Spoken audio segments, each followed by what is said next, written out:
So next we're going to look at C Sharp, which is another compiled and statically typed language. And unlike C and C++, it is fully managed in terms of garbage collection. I know all the different C languages can be confusing, but C Sharp is higher level than the others.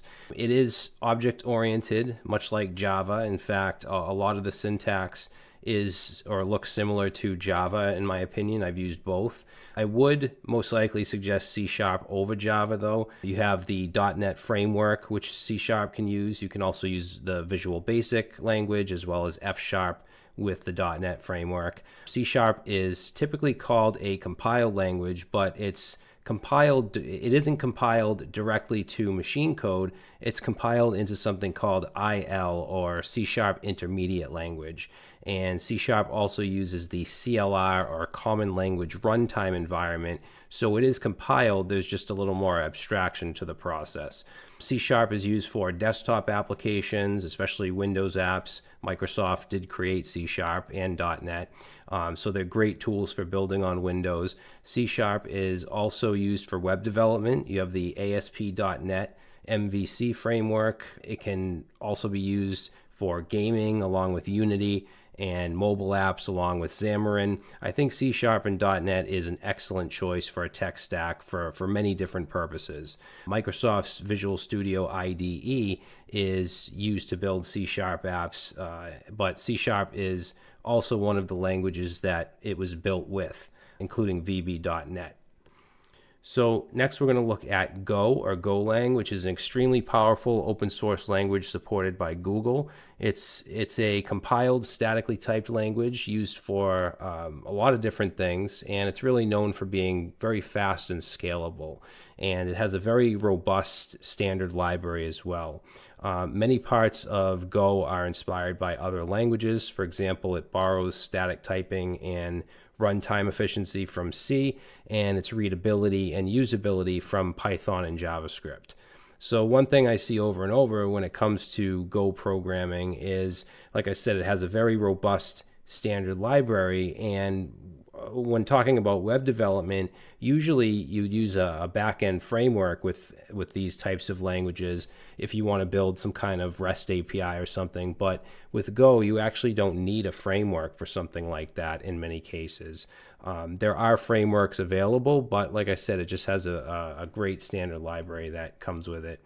As far as examples of what it's used for, you have back-end APIs and microservices, distributed network services, and cloud native development. Some companies that use Go are obviously Google, Uber, Dropbox, and many more. All right, so next we're going to get into Python, which is extremely popular right now and is very diverse in its uses. So Python is a dynamic language, or dynamically typed interpreted language, also called a scripting language. And although it does first get compiled into something called bytecode, that then is executed by the interpreter. So Python is the preferred language of many developers in many different areas. It's amazing when it comes to machine learning and AI, as well as data science, automation, and web development. As far as web development, which is kind of my area, Python has some really great frameworks. Django and Flask, I think, are two of my top. I'd say probably my top 5 to 7, somewhere in that range. Especially Django. Django's probably in my top 3 frameworks of all time. But Python is not a C syntax language, so it looks different than something like C or Java or JavaScript. We don't use curly braces, and we don't use semicolons for termination. Instead, we use indentation, so it looks more like plain English than many other languages. Some companies that use Python are NASA, Intel, IBM, Spotify, and many other massive companies. Okay, so Ruby is a highly portable, dynamically typed language that's used for many purposes. It's an interpreted language, but like Python, it's first compiled to bytecode and then interpreted by a virtual machine. I've used both Python and Ruby in my career, and there seems to be a lot of similarities. They're both relatively easy to learn. They're high-level interpreted languages. Python is faster than Ruby in general, but there's a lot of similarities. Ruby also doesn't use curly braces. We have the indentation syntax. And the creator of Ruby, Yukihiro Matsumoto, or Mats, he actually said that one of his goals when creating Ruby was to make it a pretty language, a good-looking language that was easy to read and write. So it almost looks like English. So Ruby's used for building desktop applications, automation tools, and web development. Usually when we talk about Ruby and web development, we're talking about Ruby on Rails, which is a popular framework that I personally love and worked with for a little over a year. And it's a very opinionated framework and offers a ton of tools, which makes it great for rapid development. So you can basically scaffold up a CRUD application that uses a database in literally a minute or two. It has lost some popularity over the last few years, but it's still a great framework. Some companies that use Ruby in one way or another are Twitter, Dribble, and Groupon. All right, so now we're at the language that is very popular among my viewers and very popular in general because JavaScript is the language of the browser. So if you're a web developer, you're going to know at least some JavaScript. And it used to be, I'd say maybe 10 years ago, when JavaScript was first created, it was used to build little interactive widgets on the page, give some dynamic properties. But over the years, with the introduction of front-end frameworks like React, it's used for a hell of a lot more, and we can build very powerful single-page applications that run strictly on the client. And then in addition to that, we have Node.js, which allows us to run JavaScript on the server and use it just like we would any of these other back-end languages.